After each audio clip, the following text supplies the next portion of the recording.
Hi friends, welcome to stunning moms. ಬನ್ನಿ, ಈ ದಿನ ನಾವು ಹಿಂದಿ ಸ್ವರಾಕ್ಷರ ಅದರ ಜೊತೆಗೆ ಅದರ ಒಂದು ಗುಣಿತಾಕ್ಷರ, ನಾವು ಕನ್ನಡದಲ್ಲಿ ಗುಣಿತಾಕ್ಷರ ಚಿಹ್ನೆಗಳು ಅಂತ ಹೇಳ್ತೀವಲ್ವ, ಹಾಗೆ ಫ್ರೆಂಡ್ಸ್, ನಾನು ನನ್ನ ಹಿಂದಿನ ವಿಡಿಯೋದಲ್ಲಿ ಸ್ವರ और उनकी ಮಾತ್ರಾಯೇ ಅನ್ನೋದನ್ನು ಮಾಡಿದ್ದೀನಿ. ಆದರೆ ಈ ವಿಡಿಯೋ ಯಾಕೆ ಮಾಡ್ತಾ ಇದ್ದೀನಿ ಅಂತಂದರೆ, ಬಹಳಷ್ಟು ಜನ ರಿಕ್ವೆಸ್ಟ್ ಮಾಡ್ಕೊಂಡಿದ್ದಾರೆ, ಹಿಂದಿಯನ್ನು ಕನ್ನಡ ಜೊತೆಗೆ ಕಲಿಸ್ರಿ, ಸ್ವಲ್ಪ ಹಿಂದಿ ಟಫ್ ಆಗುತ್ತೆ. ಸೊ ಹಾಗಾಗಿಬಿಟ್ಟು ನಾನು ಕನ್ನಡ ಜೊತೆಗೆ ನಾನು ಈ ಹಿಂದಿ ಅಕ್ಷರಗಳನ್ನು ಕಲಿಸೋ ಒಂದು ಪ್ರಯತ್ನವನ್ನು ಮಾಡ್ತಾ ಇದ್ದೀನಿ. ಸೊ ಐ ಹೋಪ್ ಈ ಒಂದು ವಿಡಿಯೋ ನಿಮಗೆ ಇಷ್ಟ ಆಗುತ್ತೆ ಅಂದ್ಕೊಂಡಿರ್ತೀನಿ. ಇಲ್ಲಿಯವರೆಗೆ ನೀವು ನಮ್ಮ ಚಾನಲನ್ನು ಸಬ್ಸ್ಕ್ರೈಬ್ ಮಾಡಿಲ್ಲ ಅಂತಂದರೆ ಪ್ಲೀಸ್ ಸಬ್ಸ್ಕ್ರೈಬ್ ಮಾಡಿ ಫ್ರೆಂಡ್ಸ್.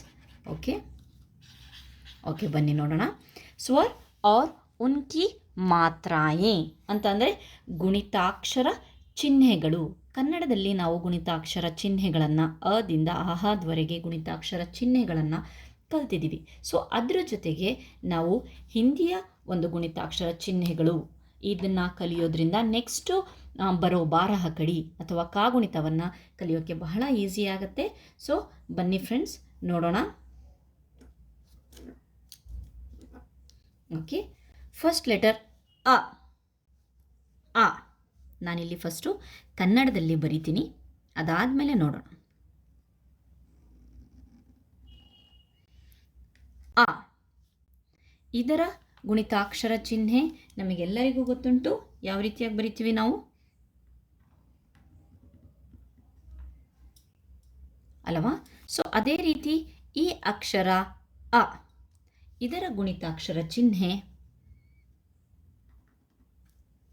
ಈ ರೀತಿಯಾಗಿ ಬರುತ್ತೆ ಅಷ್ಟೇ. ಓಕೆ, ನೆಕ್ಸ್ಟ್ ಲೆಟರ್ ಆ.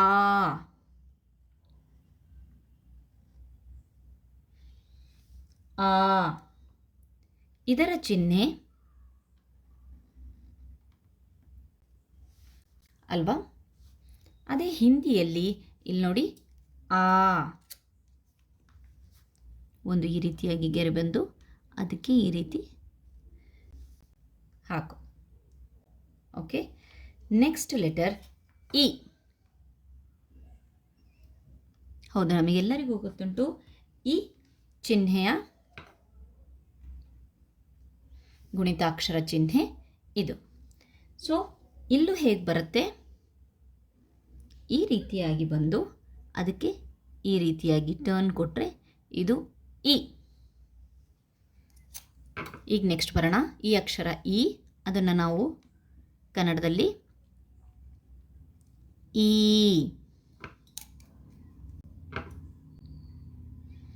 ಇದರ ಗುಣಿತಾಕ್ಷರ ಚಿಹ್ನೆ ಅಲ್ವಾ? ಸೊ ಇಲ್ಲಿ ನೋಡಿ,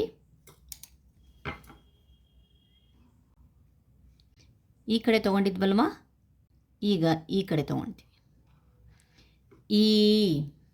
ಓಕೆ, ನೆಕ್ಸ್ಟ್ ಅಕ್ಷರ ಉ. ಉ ಅದನ್ನು ಕನ್ನಡದಲ್ಲಿ ಉ ಅಲ್ವಾ? ನಾವಿದನ್ನು ಇದರ ಒಂದು ಗುಣಿತಾಕ್ಷರ ಚಿಹ್ನೆ ಯಾವ ರೀತಿಯಾಗಿ ಕನ್ನಡದಲ್ಲಿ ಬರಿತೀವಿ, ಈ ರೀತಿಯಾಗಿ ಮೇಲೆ ಕೊಟ್ಟು ಇಲ್ಲಿ ಹೀಗೆ ಕೊಡ್ತೀವಿ ಅಲ್ವಾ? ಸೊ ಅದೇ ನಾವು ಹಿಂದಿಯಲ್ಲಿ ಅದರ ಗುಣಿತಾಕ್ಷರ ಚಿಹ್ನೆ ಇಲ್ಲಿ ನೋಡಿ, ಒಂದು ಲೆಟರ್ ಬರಿತೀವಲ್ವಾ, ಆ ಲೆಟರಿನ ಕೆಳಗಡೆ ಈ ರೀತಿಯಾಗಿ ಕೊಡ್ತೀವಿ, ಉ. ಓಕೆ, ನೆಕ್ಸ್ಟ್ ಬನ್ನಿ, ಊ.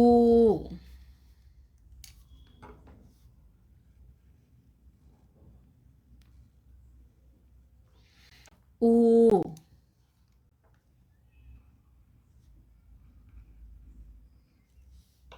ಅಲ್ವಾ? ಇದು ಇದರ ಗುಣಿತಾಕ್ಷರ ಚಿಹ್ನೆ. ಬನ್ನಿ ಈಗ ನಾವು ಹಿಂದಿಯ ಗುಣಿತಾಕ್ಷರ ಚಿಹ್ನೆಯನ್ನು ನೋಡೋಣ. ಊ, ಇಲ್ಲಿ ಲೆಟರ್ ಯಾವುದಾದ್ರೂ ಲೆಟ್ರ್ ಬಂದರೆ ಅದನ್ನು ಈ ಕಡೆ ತೋರಿಸಿದ್ರೆ ಅದು ಊ ಆಯಿತು. ನೆಕ್ಸ್ಟು ಋ, ಅಕ್ಷರ ಋ. ಇದಕ್ಕೆ ನಾವು ಕನ್ನಡದಲ್ಲಿ ಯಾವ ರೀತಿಯಾಗಿ ಕೊಡ್ತೀವಿ, ಈ ರೀತಿಯಾಗಿ ಅಕ್ಷರ ಮೇಲೆ ಬರುತ್ತೆ, ಅದರ ಕೆಳಭಾಗದಲ್ಲಿ ಈ ರೀತಿಯಾಗಿ ಕೊಡ್ತೀವಿ. ಓಕೆ, ಕಾ ಒಟ್ರು ಸುಳಿ ಕೃ ಅಂತೀವಲ್ವಾ, ಒಟ್ರು ಸುಳಿ ಅಂತ ಹೇಳ್ತೀವಲ್ವಾ, ಋ. ಅದೇ ನಾವು ಹಿಂದಿಯಲ್ಲಿ ಒಂದು ಅಕ್ಷರ ಇರುತ್ತೆ, ಸೊ ಆ ಅಕ್ಷರದ ಕೆಳಗಿನ ಭಾಗದಲ್ಲಿ ಈ ರೀತಿಯಾಗಿ ಕೊಟ್ಟರೆ ಅದು ಅದರ ಗುಣಿತಾಕ್ಷರ ಚಿಹ್ನೆ ಅಥವಾ ಸ್ವರದ ಮಾತ್ರಾಯೆ ಅಂತ ಹೇಳ್ತೀವಿ. ಆ ಸ್ವರಾಕ್ಷರದ ಮಾತ್ರಾಯೆ. ಓಕೆ, ನೆಕ್ಸ್ಟ್ ಬರೋಣ ಎ. ಎ ಎ ನಾವು ಈ ರೀತಿಯಾಗಿ ಕೊಡ್ತೀವಿ. ಅದೇ ಹಿಂದಿಯಲ್ಲಿ ಎ ಅಂತ ಅಂದರೆ ಇಲ್ಲಿ ನೋಡಿ, ಒಂದು ಅಕ್ಷರ ಇರುತ್ತೆ, ಈ ರೀತಿಯಾಗಿ ಗೆರೆ ಹಾಕಿ ಅದರ ಮೇಲೆ ಒಂದು ಕೊಂಬು. Okay, next I. ಐ ನಮಗೆ ಗೊತ್ತುಂಟು, ಐಯನ್ನು ನಾವು ಯಾವ ರೀತಿಯಾಗಿ ತೋರಿಸ್ತೀವಿ, ಈ ರೀತಿಯಾಗಿ ಬರೆದು ಇಲ್ಲಿ ಕೆಳಗಡೆ ಈ ರೀತಿಯಾಗಿ ಕೊಡ್ತೀವಲ್ವ, ಕಾಯ್ತ್ವಾ ಕೈ ಅಂತೀವಲ್ವ, ಅದಕ್ಕೆ. ಅದೇ ಹಿಂದಿಯಲ್ಲಿ ನಾವು ಸೇಮ್ ಇದೇ ರೀತಿ ಇಲ್ಲಿ 2 ಕೊಡ್ತೀವಿ. ಓಕೆ, ನೆಕ್ಸ್ಟ್ ಲೆಟರ್ ಓ.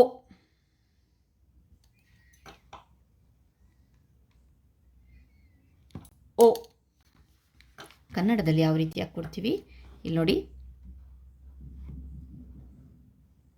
ಓ. ಹಿಂದಿಯಲ್ಲಿ ಒಂದು ಗೆರೆ ಬಂದು ಮೇಲದಕ್ಕೆ ಒಂದು. ಓಕೆ, ನೆಕ್ಸ್ಟ್ ಔ.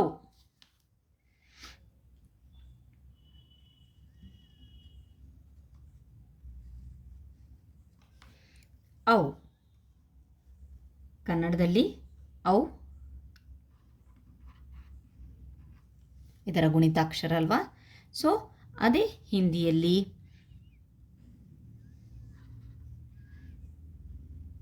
ಎರಡು ಔ. ಓಕೆ, ನೆಕ್ಸ್ಟ್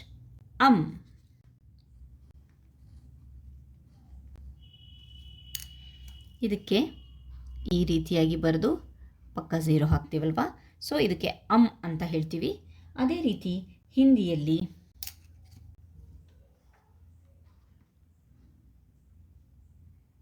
ಚಿಕ್ಕ ಡಾಟ್, ಆಹಾ.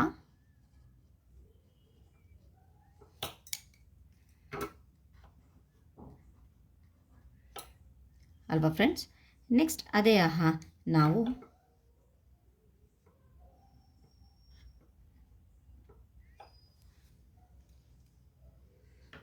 ಸೊ ಮತ್ತೊಮ್ಮೆ ನೋಡೋಣ ಫ್ರೆಂಡ್ಸ್.